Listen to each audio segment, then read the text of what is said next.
Olá, sejam todos muito bem-vindos ao Modo Mato Show. Hoje é uma edição muito especial porque talvez eu possa dizer que eu estou num retiro com o Fernando aqui. A gente já está convivendo na casa aqui pelo menos uns 3, 4 dias. Sim. E aí antes eu fiz a caminhada. E, Fernando, o que eu sinto, o que eu acho, né, é que tem alguns momentos da nossa vida que são transformadores, alguns eventos, né? Podem ser menores, podem ser de um mês, podem ser de 21 dias. Sim. E eu sinto que nesses últimos 2 meses tem acontecido isso comigo. Eu sei que quando eu retornar a São Paulo, eu não sei o que vai acontecer, mas vai tá foda. Vai tá foda. Você tem livro publicado, a sua vida gira em torno de uma grande caminhada, né? Sim. O que te faz continuar caminhando? Eu amo caminhar. Basicamente isso. Adoro caminhar na natureza. Consigo me conectar. O que para uns é fácil meditar em posição de lótus, sentado, eu tenho extrema dificuldade, eu sou muito agitado. Caminhando na natureza, aquele sentimento de não dualidade, de pertencer ao todo, fica mais fácil de ter esse vislumbre, de ter essa sensação, de buscar isso. Eu digo ter o vislumbre, ter sensação, buscar, porque eu não cheguei lá. Eu me pego buscando isso, mas ali eu chego muito perto disso, quando eu estou caminhando. Então isso pelo meu lado. E continuo caminhando também, porque depois da primeira que eu fiz sozinho, que foi tão poderoso, tão power, tão transformador na minha vida, faz 10 anos que eu fiz aquela caminhada primeiro sozinho. Minha vida não tem mais nada a ver com o que era.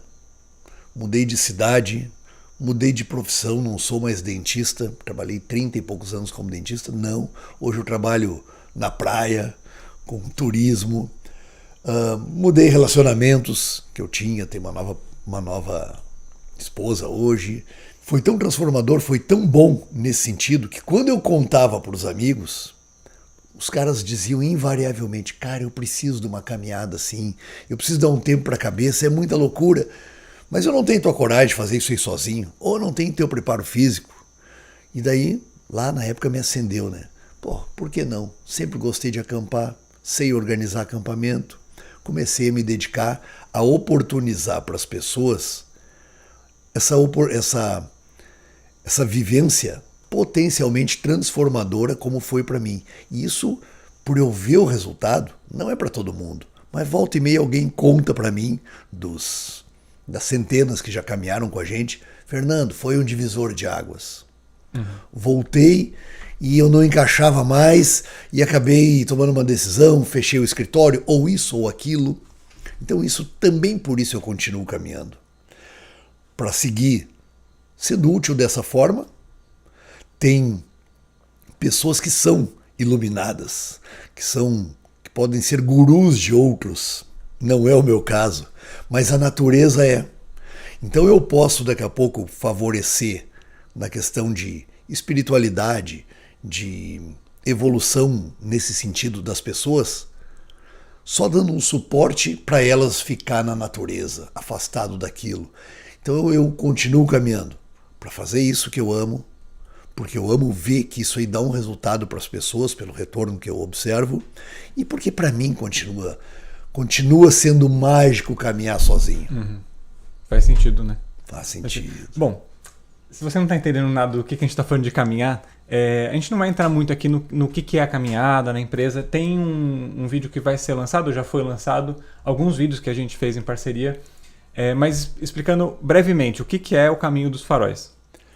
O Caminho dos Faróis é uma empresa, mas foi a consequência dessa vontade de vou levar gente para caminhar lá. E daí tu vai tendo que estruturar e tu vai percebendo que não é só, vou levar gente. Daqui a pouco tu tem que ter um contrato, tu tem que ter um seguro viagem, tu tem que ter uma estrutura, tu tem que contratar gente para apoiar. Então acabou que eu criei uma empresa, Caminho dos Faróis, que trata disso. É de isso que eu falei antes. Levar pessoas para a natureza, levar pessoas para o grande guru, né? A natureza, tá em contato. Eu considero também essas caminhadas que a gente organiza uma experiência xamânica. Como assim xamânica? Sou xamã? Que nada. Mas xamânica no sentido de procurar chegar próximo do que tu entenda por divindade através do contato com a natureza. Isso, simples assim. E a gente está falando o lá, né, o Caminhadas Lá, explicando que é a travessia da Praia do Cassino até a Barra do Chuí. Isso. Certo? No extremo sul do Brasil. Barra do Chuí ali a travessia termina nos moles que dividem. Qual que é o nome do rio ali? O Arroio Chuí, que divide o Brasil do Uruguai. Isso, exatamente. Então são quase 223. 223 mais o avanço dessa lagoa. 233. 233 quilômetros caminhados em 8 dias. Isso. Então é uma média de 36, mais ou 34, 36 num dia, um dia um pouco menos, mas é por aí, mais de 30. Caminhando na praia. A maior parte, claro, em areia firme, né? Mas, de qualquer maneira, é um esforço gigantesco. Você comentou sobre a meditação andando, ativa. Eu tenho muita dificuldade, acho que talvez eu nunca tenha conseguido meditar nesse sistema tradicional, sentado, né? Porque também eu sou muito ativo, minha cabeça vai longe, né? Uhum. E caminhando esses dias aqui, eu senti que em alguns momentos eu cheguei em uma situação, talvez, eu não sei se de transe, mas de conseguir realmente me concentrar muito no que eu estava fazendo. Eu não sei se era meu corpo se desapegando de mim, porque depois dos 30 quilômetros você já para de sentir dor em todo lugar, porque o corpo tá tipo, foda-se, o que você tá fazendo comigo? Ele começa a desligar, né, o disjuntor. Não sei se também é por isso, mas em alguns momentos eu senti que teve essa proximidade com alguma coisa mais espiritualizada e que eu não tinha sentido talvez nunca na minha vida. Eu digo assim, tem coisa que é da nossa natureza. O homem não é obra do homem. O homem é obra da natureza. Se aproximar da natureza é se aproximar da nossa essência. E tu te aproximar da tua essência, do que tu realmente... Isso é espiritualidade. E caminhar é muito do homem. Uhum. Dos 200 mil anos de homem, assim como nós somos agora, o homem moderno na Terra, 190 mil foi caminhando. Acorda, caçador-coletor. Acorda e vamos caminhar. Acorda e vamos caminhar. Então, assim como tu é das aves voar, é dos peixes nadar, é dos cachorros correrem, é do homem caminhar na natureza. Então essa sensação gostosa que dá quando a gente está fazendo o que a gente fez, caminhar longamente na natureza, que não sabe nem porquê. Eu tô me ferrando, tá doendo tudo e eu tô achando tão bom. Eu acho que a gente está indo ao encontro da nossa natureza. É tipo assim, meu filho deu um exemplo, um cachorro.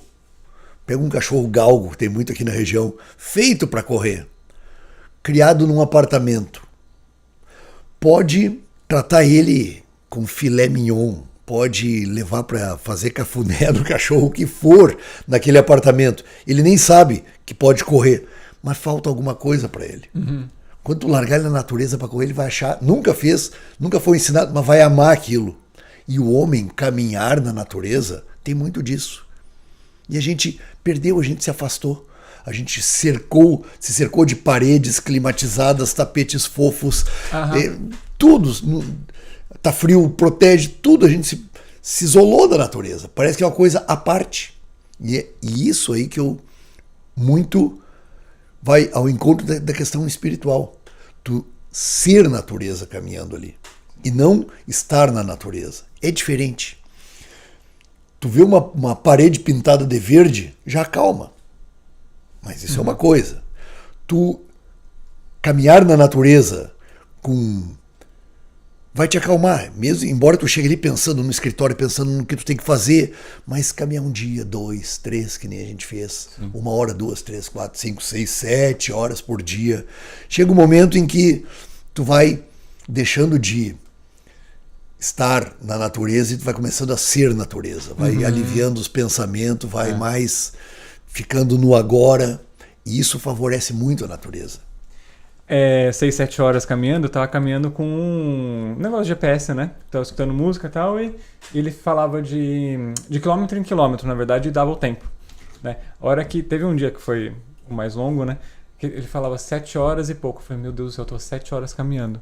Isso que eu pausava, né? No almoço, nas paradas eu pausava. A hora que chegou na 8ª hora, eu falei, cara, o que eu tô fazendo aqui, cara?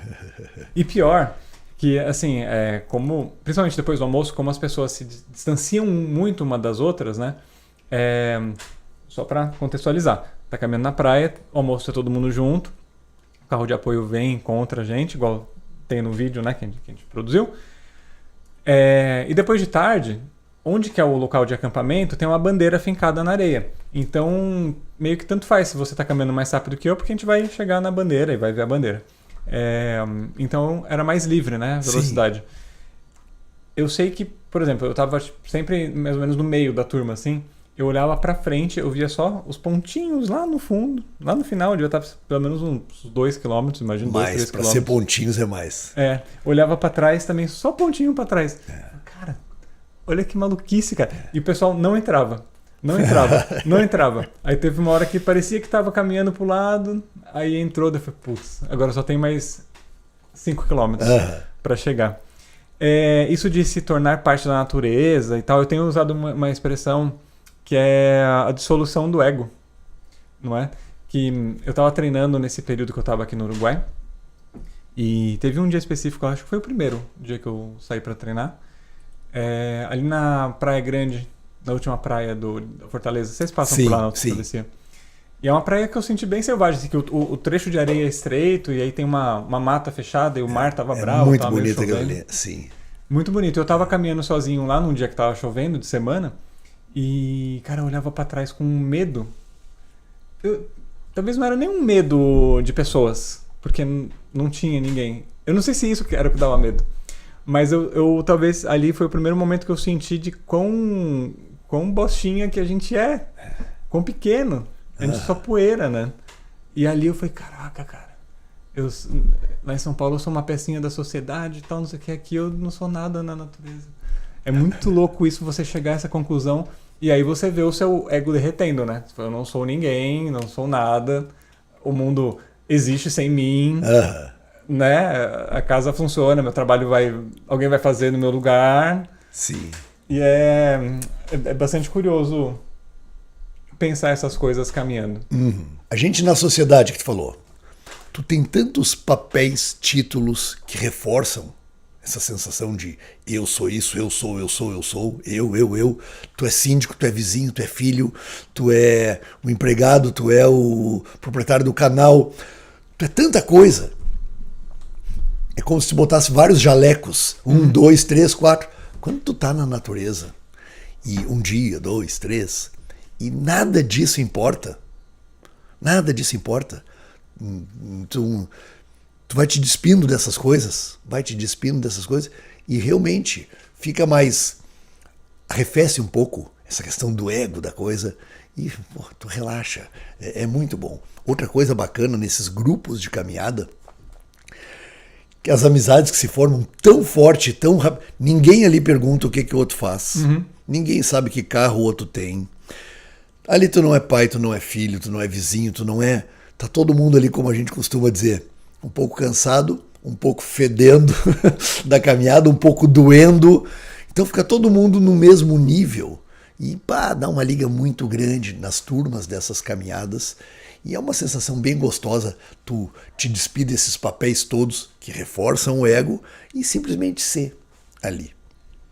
Não que se consiga realmente dissolver o ego, isso claro. É coisa para os iluminados, mas a gente experimenta um pouco afrouxar um pouquinho essas tantas vestimentas que a gente usa aí e tem que justificar que amo estar na natureza. Questão da aventura, gosto também quando tu falou, isso é coisa bem de aventureiro. Quando tu disse, tava sozinho ali, eu gosto quando eu tô nesses lugares, Igor, assim, que nem no retiro que eu fiz esse dia, nós chegamos a conversar, e eu ia me embrenhando no mato, dunas, e eu pensava de vez em quando, cara, se eu tiver um piripaque e cair aqui, vou dar trabalho, vou custar muito a me achar.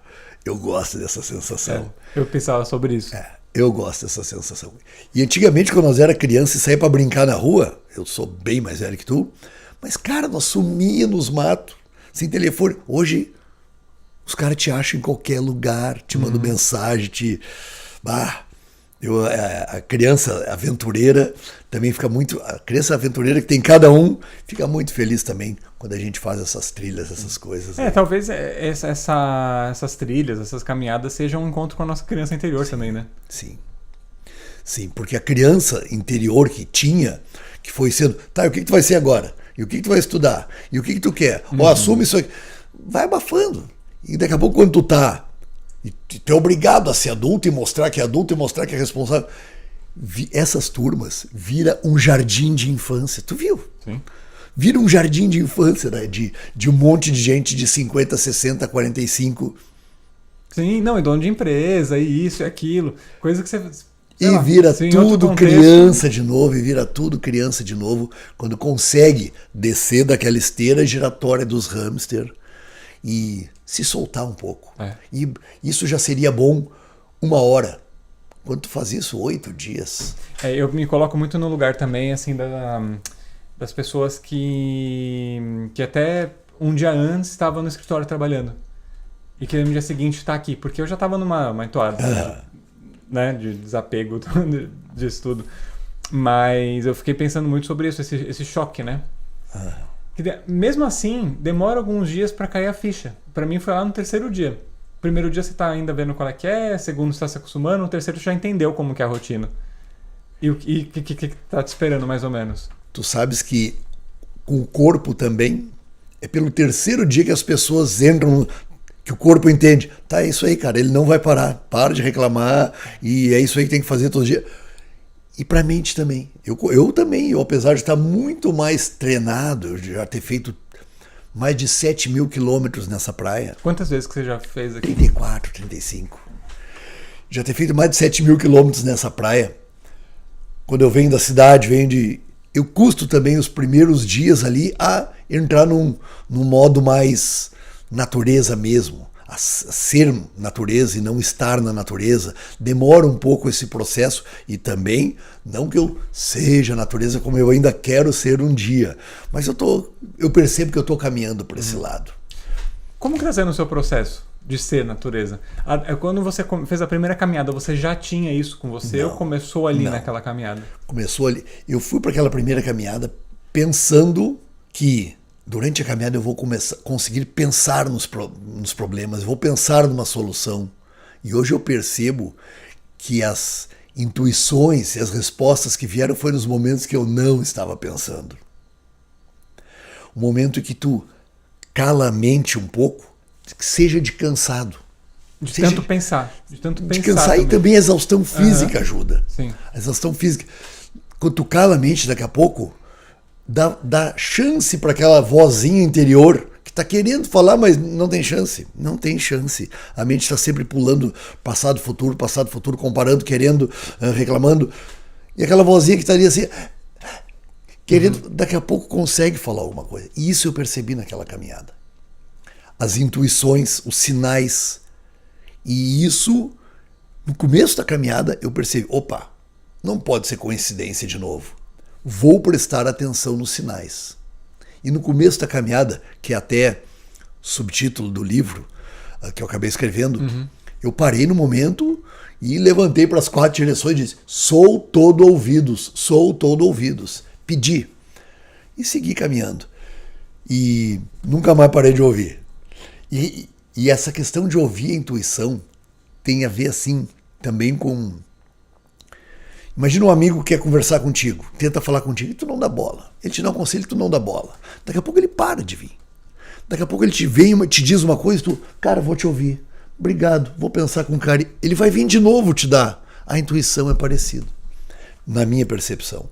Quando eu decidi prestar atenção nos sinais, ouvir a voz da intuição, e quanta coisa, Igor, eu fiz sem nem bem saber. Cara, por que eu tô indo lá? Por que algo me diz para ir lá falar com essa pessoa? Mas vou. E chegar lá e eu, eis o porquê vim aqui. Entender, mas ceder. Ceder para essa voz Eu chamo voz do coração. Quando tu começa a falar em coisas que acercam a espiritualidade, é muito complicado. Palavras atrapalham. Sim. Porque a gente já tem um monte de barreira. Um monte de conceito, preconceito, de coisa. Ih, falou em voz do coração, falou em Deus para uns, não. Falou em voz do coração, é místico. Mas aquela parte que te conecta ao todo, a sabedoria. Uns vão chamar de conselho do anjo da guarda, vontade de Deus, voz do coração. Inconsciente. Inconsciente. Mas essa voz que tem dentro da gente, todos têm, no meu entendimento, é claro. Embora eu tenha certeza, não quer dizer muito. Quanta certeza eu tive na vida e estava completamente errado. Mas, embora eu tenha certeza nesse momento que todo mundo tem uma voz interior, algo que te alinha com o fluxo do universo, que te põe na tua missão de vida, e que quanto mais tu for para ela, mais fácil vai ficar tu seguir a tua vida, e mais coincidências vão acontecer, sincronicidades, te empurrando por aquele caminho. Sim. Pá, é um absurdo. Li uma vez num livro, um cara controverso, não vou nem citar o nome, mas uma pista de que tu tá entrando no teu caminho, achando, é a absurda sequência de coincidências significativas ou sincronicidades que vão começar a acontecer. E é absurdo, é absurdo. Quando eu vou dar o livro, porque para quando eu contava história era um pouquinho para cada um. No livro eu botei tudo. Então às vezes eu digo para os amigos ou quem compra, cara, quando tu lê eu não vou estar junto. E tu vai te perguntar, será? Então eu vou te dizer agora, tudo que está aqui é verdade. Porque é umas coisas malucas que acontece quando tu realmente te alinha com toda a correnteza que está indo para lá. É muito boa essa sensação. É muito boa essa sensação de que tu tá te alinhando e daí a criança interior ri. Daí ela ri. Porque ela já sabia lá antes. Foi posto um monte de coisa, expectativa, modelos de sucesso. Não, tá, e tu não vai comprar um apartamento? É o famoso checklist, né? E agora tu não vai comprar uma cobertura? E tu já pode fazer uma casa na praia. E esse carro e blá, blá, blá, blá. Deus o livre. Quando tu vê, tu tá cumprindo tabela e com um sorriso assim, porque tu é obrigado a estar feliz. Porque tu tá sendo... Todo mundo diz que tu é um sucesso. Olha aqui, cara, tu tá num carrão, tu tá indo férias não sei o quê, filho na Disney, papapá, sei lá o que seja. Por padrão de cada um, pra turma dele. Ele tá... Todo mundo admira. E ele é obrigado... Mas lá no fundo alguma coisa. Sim. E às vezes o cara precisa... Quantas histórias a gente ouve? Ter um ataque cardíaco. Ter um AVC. Quase pra se dar conta. Meu Deus... O que eu fiz, quanto tempo eu perdi? Por favor, se eu sair dessa, eu prometo que eu vou ter mais tempo para mim, Quanto o cara precisa disso? E às vezes, não é para deixar chegar lá. Às vezes um retiro, um sair, descer dessa esteira giratória e dar um tempo, e eu recomendo, em contato com a natureza, funcionou muito bem para mim. Às vezes é o que precisa para perceber o desencaixe da volta. Quando tu voltar, não, mas isso aqui não pode ser assim. E dá chance para a intuição. Dá chance para a intuição. Ter coragem de ouvir mais o coração do que a cabeça. Mas porque todo mundo chegar para mim assim, Fernando, agora que tu tá com as contas pagas, que os filhos foram ao mundo, agora tu dentista, implantodontista, protesista, agora tu vai trabalhar para ganhar dinheiro. Não quero, não me falta nada, não me falta nada e ainda tenho tempo. Essa foi das grandes... O lema da primeira caminhada, que caiu, e num momento assim, de intuição, eu estava num lugar longe da praia, porque estava sobrando tempo para a hora da chegada, quem ia me buscar não tinha chegado ainda, lá no final, e eu, cara, olhei para umas árvores longe, cara, deu uma... Vou lá. E fui caminhando até aquelas árvores, cheguei lá, sentei um pouco, fiquei lá respirando um pouco, respirando com elas. Quando levantei, agradeci a companhia e me virei para a praia para buscar minha mochila, que eu tinha deixado mais na beira. Eu devia estar uns 300 metros, 200 da praia. E comecei a ir para a praia. e vi um cara caminhando com um cachorrinho. Eu lembro de ter pensado, o que um cara faz aqui? Como se eu não estivesse ali. O que um cara faz aqui no meio do nada? E por que não solta esse cachorro, né? No meio do nada, um cachorro na coleira? Uma intuição, Igor, que se eu tivesse um gravador, eu acho que saía no gravador. Apura o teu passo. Nada foi por acaso até agora. Esse encontro tem alguma coisa para te ensinar. Ouvi assim e fui. Quando eu fui chegando perto, olhei pro cara, ele me olhou com cara de te conheço, e eu também. E daí ele, tu não é o dentista? Eu sou. Uma vez tu alugou uma casa lá no Hermenegildo, papapá, minha. Tá, nos conhecemos. O que tu faz aqui? Daí eu falei pra ele, tô caminhando do cassino até a Barra. Naquela época ninguém fazia isso. Como assim? Pá, tá louco? E tu? E ele, todo dia eu dou uma caminhadinha com o meu cachorro. E eu olhei no relógio, porque eu tinha um relógio para me planejando parar meio-dia. Quinta-feira, 11 da manhã. E assim, ó, caiu feito um tijolo na minha cabeça. Cara, quinta-feira, 11 da manhã, e o cara passeando na praia com o cachorro, nesse paraíso, e me caiu feito um tijolo. Ser rico é ter tempo, meu, para fazer essas coisas. Tem nada. Abandonei a ideia de ter vida de rico, que nem era minha, mas tu vai entrando no esquema e quando tu vê, tu tá cumprindo tabela, o checklist que tu falou. O que eu quero com vida de rico? Eu quero uma vida rica, com tempo. E hoje melhorou muito. Minha relação com o tempo hoje é outra. E hoje eu tô bem mais feliz. Essa questão da relação com o tempo, para ter uma ideia como é que mudou. Coisinhas, chega a ser engraçado. Como eu estou hoje ainda morando um pouco no Hermenegildo, aqui no sul, e um pouco em Porto Alegre, graças a Deus tem meu pai vivo, então vou para lá seguido, a Janaína tem os filhos dela, eu os meus lá também. Então a gente está um pouco aqui, um pouco lá. Quando eu conto para os amigos, pô, mas Hermenegildo, quantos quilômetros? 500 quilômetros. Pá, mas quantas horas tu leva? E a minha resposta natural foi assim, e daí eu me dei conta da virada. Olha, se a viagem tá ruim, eu levo umas 7 horas. Pá, e se tá boa? 10. E daí eu ri também, sabe? Quando ele riu, eu ri também. Porque é assim, quando a viagem tá boa, eu e a Jana ainda paramos para fotografar. Entramos numas estradinhas de chão que nunca tinha entrado. Paramos para ver o pôr do sol. Essa virada no tempo, essa parada de correr contra e desfrutar. Não que eu não tenha meus dias de correria. Tudo que eu tô falando pode ser usado contra mim num dia que daqui a pouco eu tô bem louco, porque às vezes o bicho pega, mas nem pensar em comparar com o que era antes. Mas você sabe que isso também não é um padrão. O seu padrão hoje é você sentir o tempo. Sim. Né? É diferente. E até eu tava pensando aqui, né? Quando você faz esse trecho, né? A pé, eu imagino que seja uma experiência assim totalmente diferente de se fazer de carro. Por exemplo, porque eu conheço muita gente que faz de carro aqui, né? Sim. E de carro é legal, tem os desafios off-road, deve ser um trecho legal para você fazer de carro. Mas o tanto de nuance e que você perde, e de beleza mesmo, e de detalhes. Não tem nem como comparar uma coisa com a outra. Às vezes eu mexo, os jipeiros não gostam muito da região, porque os jipeiros conhecem muito aqui. Eu os mais de perto, assim, para cutucar eles. Quer conhecer essa praia? Faz 1000 vezes de jipe ou uma vez a pé. Eu digo para eles, porque tu vê coisas, conversando com um jipeiro, pô, eu nunca encontrei um fóssil, eu nunca encontrei.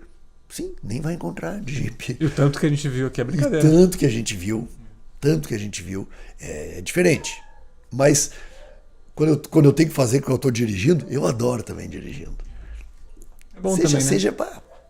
Seja como for, se tu tá contente com onde tu estás, se tu tá presente onde tu estás, essa questão. Tá o teu corpo, a tua mente e o teu coração ali no mesmo lugar, que também é um exercício constante. Quantas vezes eu estou desfrutando daquilo ali, me sentindo caminhando no paraíso. Porque eu estou no único lugar que existe, que é o aqui e agora. Eu estou no paraíso e estou ali, ondas, gaivotas, vento, sol.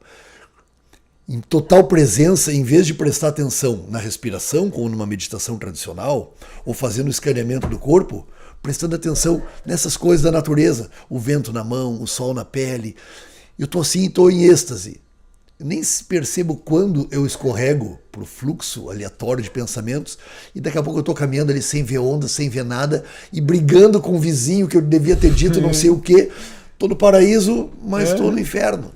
Sim. Então, quando a gente... E é uma constante... O dia que eu chegar lá, eu tô iluminado. Mas é uma constante tentar ficar no agora, né? E para mim favorece demais estar na natureza. E uma coisa que falaram, acho que foi no último dia, não sei lembra se foi você ou o Thiago, que a gente ia voltar para a vida real, né?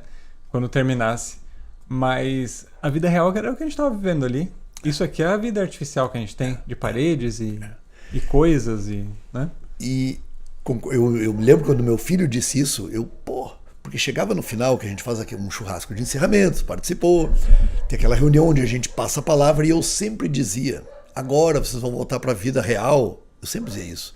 Prestem atenção no desencaixe. E o Thiago, meu filho, discordo. Eu acho que vida real é essa aqui. Tempo, sem pensar em coisas de muito passado, futuro, te preocupando com o almoço, o abrigo, preocupações mais básicas, olho no olho, sem eterno distrações, porque, cara, a vida normal te empurra a goela abaixo informações e distrações e produtos o tempo inteiro. Meio que te obriga. Quantas vezes tu vai pegar o celular para ver a hora, clica aqui, clica ali, ficou meia hora ali distraído e não viu as horas? Quantas vezes? Direto. E essa é a vida dita normal. Então ali, sem internet, na natureza, quando para conversar é olho no olho, com tempo livre, essa é a vida real. E foi assim dos 200 mil anos, foi quase tudo assim. A gente criou uma vida bastante artificial. Se tornou a realidade de muita gente, mas é uma vida bastante artificial. Isolado, sem tempo, sem poder tu ser quem tu é mesmo. Olha aí, olha isso. Se tu cumprindo tabela não é uma vida artificial, e quando tu dá um jeito de ser, que seja por períodos, ou começa a andar no sentido de ao encontro da tua real vontade, da tua vocação, do teu coração, isso é a vida real. A gente falou agora há pouco sobre fósseis. Mudando um pouquinho de assunto agora, né? Vamos entrar na aula de história agora. Sim. Você pode falar um pouco sobre eles, quais animais que eram? Sim.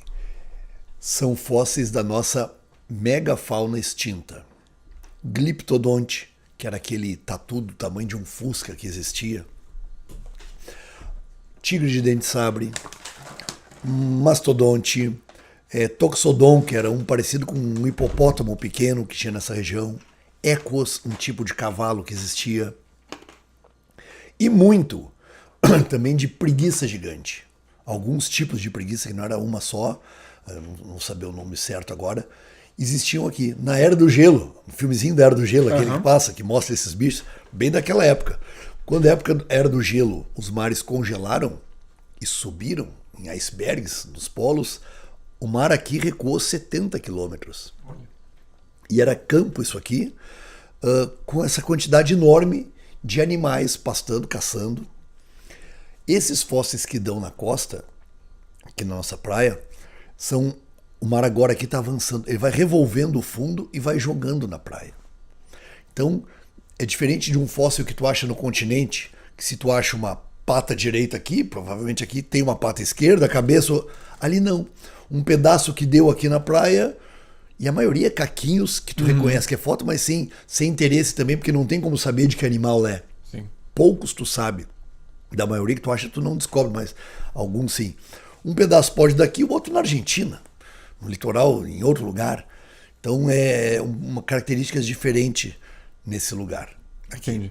E acho que era de Rio Grande até o Chuí eram conhecidos também como campos neutrais. A dicção aqui tá precisando de aulas. O que eram os campos neutrais?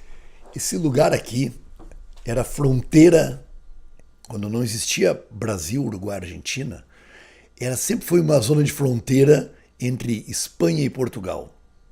Uma fronteira belicosa, controversa, mudando toda hora de lugar por tratados. Quando Espanha e Portugal brigavam por terras, não só aqui. O Tratado de Tordesilhas virava o planeta. Eles brigavam por terras nas Filipinas. E aqui, Portugal construiu Colônia, cidade de Colônia, no Uruguai, lá do lado de Buenos Aires. Uma afronta. Eles vieram e tomaram a cidade de Rio Grande. Era um lugar com muitas contendas, muita guerra. E em 1777, por Tratado de Santo Ildefonso, teve vários antes, que definiam, mas nunca eram muito respeitados. Esse tratado de 1777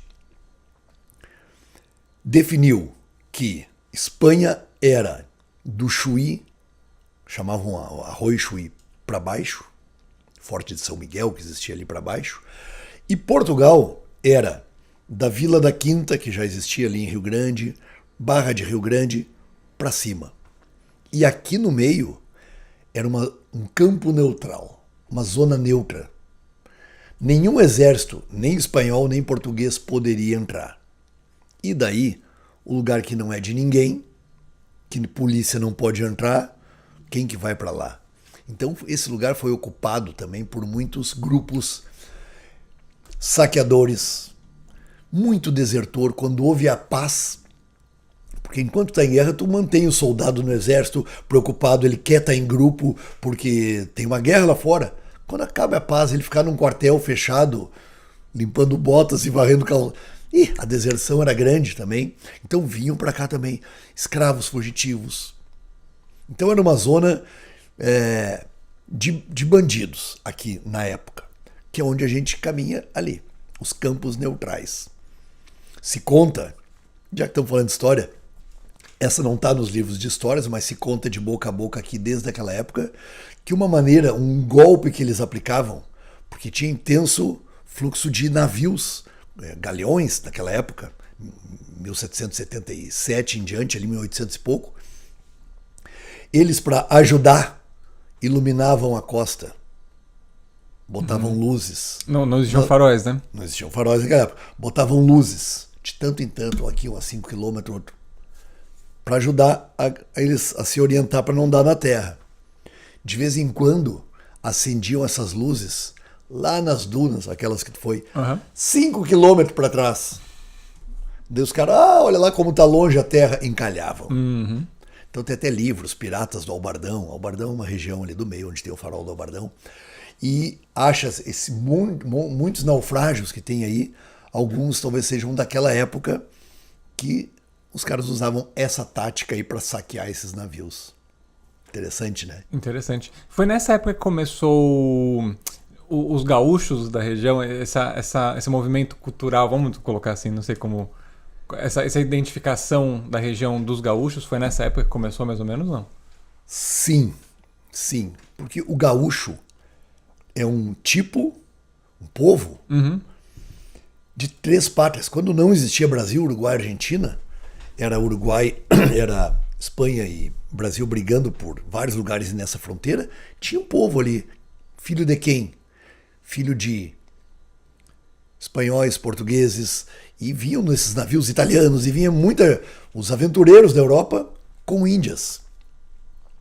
Esses índios que nasciam mestiços, principalmente os homens, não eram bem-vindos depois na aldeia, depois de uma certa idade.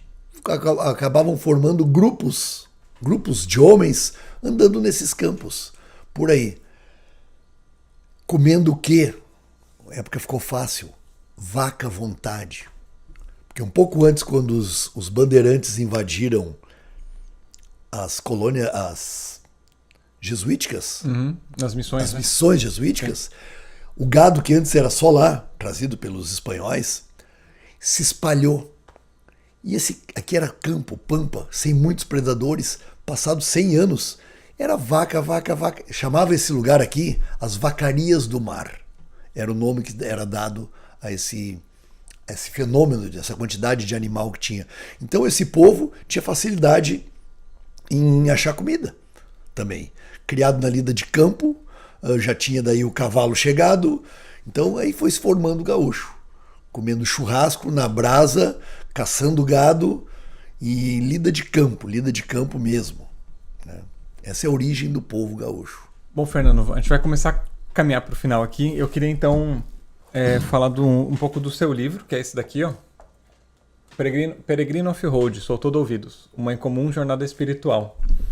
6 anos depois da minha caminhada, muitos, a gente contando história na caminhada, muitos diziam, Fernando, tu tinha que escrever um livro, botar isso aí. Pois é, talvez um dia. Mas chegou um momento em que eu vou botar num livro. Ainda bem que assim que eu fiz aquela primeira caminhada, eu escrevi um relato, assim, um caderno. E saiu até em alguma revista lá da época, de um amigo do meu irmão, manda umas fotos aí, um texto. Então eu salvei uma coisa de memória bem fresquinha daquela época. O que me ajudou no livro aqui, porque eu fui escrever 6 anos depois. O que tem nesse livro? Uma parte diária de viagem, pequena parte, que eu conto dos perrengues, quando eu fiquei sem água, mas mesmo aí durante a parte da viagem, já, opa, que coincidência, de novo, não pode ser coincidência, vou prestar atenção nos sinais, já algo acontecendo. Isso deve ser 1/3 do livro. O resto do livro fala das consequências dessa decisão de prestar atenção nos sinais e ter coragem de botar em prática. E essa virada na vida. Fala disso. Fala da absurda sequência de intuições e sincronicidades e até milagre tem aqui. Coisa complicada de falar assim para quem... Mas, cara, eu vi acontecer coisa, eu vi acontecer milagre, cara. Eu vi, cara, isso aqui não pode, e eu vi acontecer. E não é para seres especiais, não é para iluminados. Cara, é para quem estiver no fluxo certo, quem estiver indo para o lado que o universo anda, que tem algo para ti ali. Quando tu te encaixa, a coisa flui. É disso que fala. E se alguém quiser comprar o livro, como que faz? Tu vais disponibilizar o meu WhatsApp aqui, alguma coisa assim? Pode ser, ou se quiser mandar uma mensagem talvez pro Instagram, né, do Caminho dos Faróis. Instagram do Caminho dos Faróis também, isso. E tem no site da... Bodhigaya. Esse é outro motivo de orgulho muito grande que eu tenho, uma satisfação ter saído por essa editora Bodhigaya, que não é uma grande editora, mas é de um imenso patrimônio de credibilidade. Quando ele leu meu livro, o editor da Bodhigaya disse, não, a gente quer publicar... ali já foi um ganho, um motivo de felicidade muito grande para mim, porque eles publicam Thich Nhat Hanh, publicam outras coisas assim de muito valor espiritual e aceitou e se interessou em publicar. Isso foi um aval muito grande para mim. E agora você tá trabalhando em mais um livro, é isso? Pois é. Como que está sendo o processo de criação? Pois é. Aconteceu coisas grandes para eu querer escrever esse livro. E eu não me parecia, quando me perguntam, e o próximo livro? O próprio editor, Fernando, esse teu livro termina, as pessoas vão querer, tá aí, e depois disso o que aconteceu? É meio natural tu te perguntar isso quando tu termina o livro. Como é que ele estará agora? E não me parecia ter acontecido grandes coisas, assim, para eu contar como foi essa grande virada aqui. Mas hoje eu estou percebendo diferente e eu acho que eu tenho coisa a dizer. Porque, Igor... não é fácil tu sair do trilho que todos esperam que tu trilhe. Não é fácil tu tomar essas decisões. Tipo o que eu fiz. Largar a odontologia. Tá, mas tu entregou a tua carteira? Sim, entreguei, eu não quero mais ser dentista. Mas por que tu foi entregar? Pessoas de próximas, assim... clientes que pareciam amigos me olharam e diziam assim, vagabundo agora, vagabundo. Mas assim, vagabundo com um jeito de dizer que como é difícil para as pessoas aceitar a coisa. Aceitar que, não, mas tá louco? Não, vagabundo, ou nem põe na balança, não entra, na balança do que eles pesam, não entra não trabalhar 8 horas, 9 por dia. Parece que isso aqui é uma obviedade. E nunca foi assim. Nunca foi assim. O homem caçava, cacei, agora descansa, vai brincar com os filhos, vai fazer outra coisa. Não. Virou um troço, produzir. E mas tu já tem, tá, agora tu já tem casa. Não, agora eu quero uma maior, eu quero outra, eu quero não sei o que, eu quero... Cara, é difícil sair Tudo é feito para te manter nessa correria. E não pensa que é só de fora para dentro, porque isso impregna na gente. Quantas vezes eu, que sou bastante desapegado de muita coisa, quantas vezes eu me peguei quando eu estava com um Fiat 3 cilindros, um Fiat 1000 3 cilindros, porque investi no caminhão, mas estava com um Fiat 3 cilindros. Eu ia encontrar os amigos dentistas ou outros. Quando eu vi, eu estava dando explicação. Eu tô com esse carro porque eu investi numa outra coisa. Cara, é ridículo. Eu precisava dar explicação para alguém. Mas a coisa é tão forte, impregna tanto na gente, que quando vê eu, que não me considero um cara, nunca fui exibido com essas coisas, mas quando vê eu estava justificando. É difícil isso aí. Essa coisa que eu quero falar no livro também. Vida rica ou uma pobre vida de rico?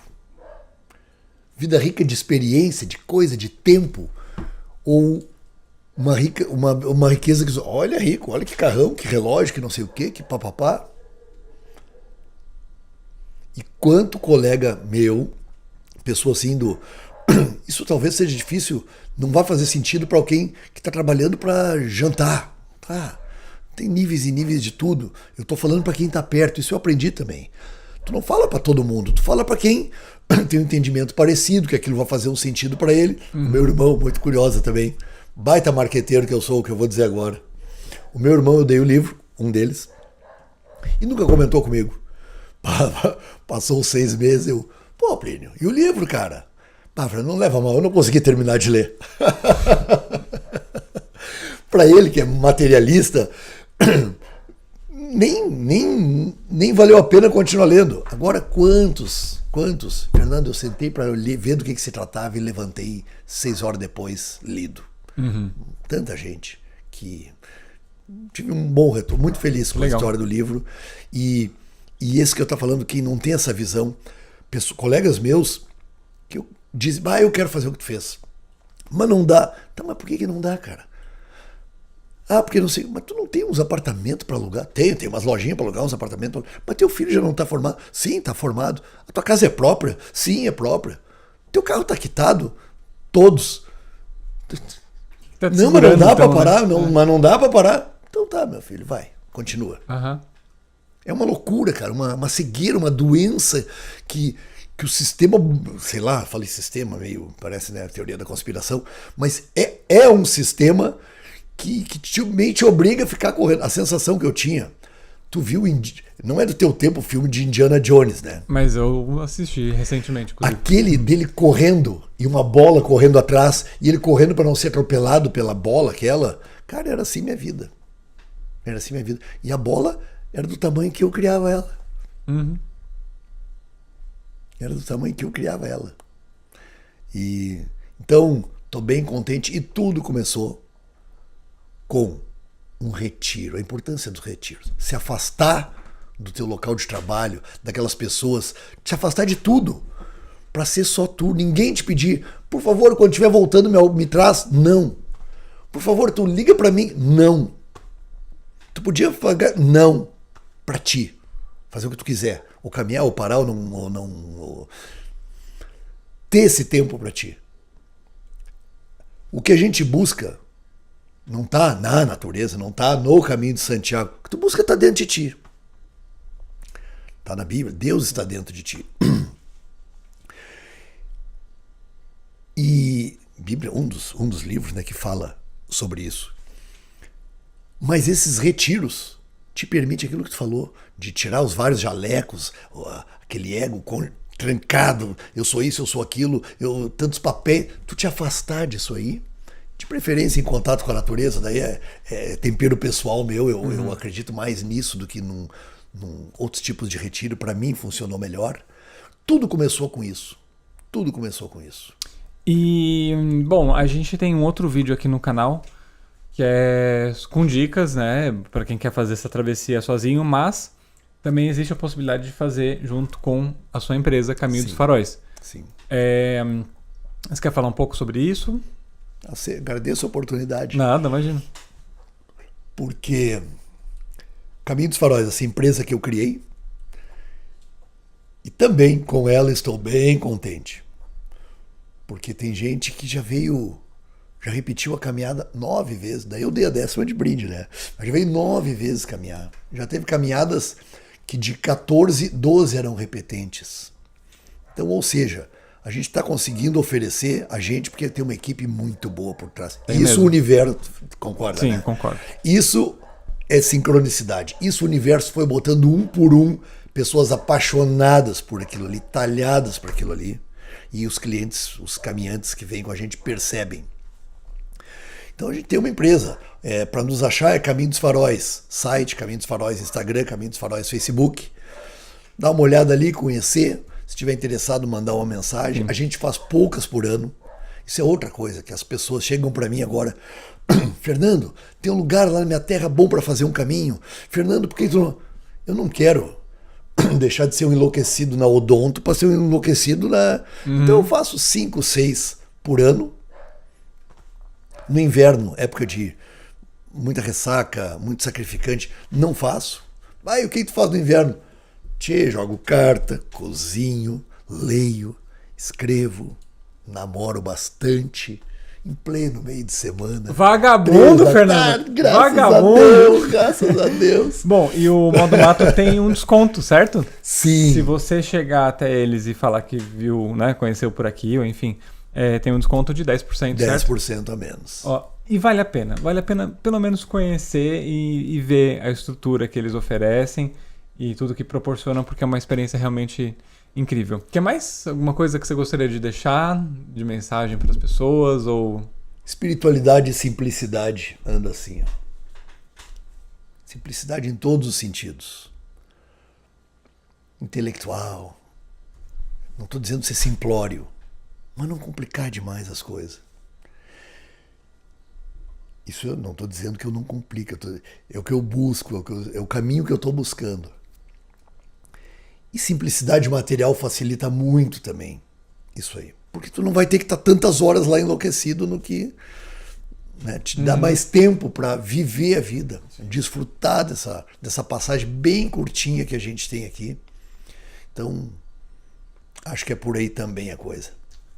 Isso aí, Fernando, obrigado. Eu que te agradeço, meu irmão. Essas últimas semanas têm sido realmente incríveis. E obrigado por estar aqui compartilhando. Eu que agradeço a audiência. Muito obrigado, meu velho. E é isso então, pessoas. Sejam simples. E é simples também deixar um like aqui, se inscrever no canal, que ajuda o canal a crescer. E o YouTube entender que esse vídeo aqui é um vídeo legal e mandar para mais pessoas. Tá certo? Obrigado e a gente se vê na próxima semana.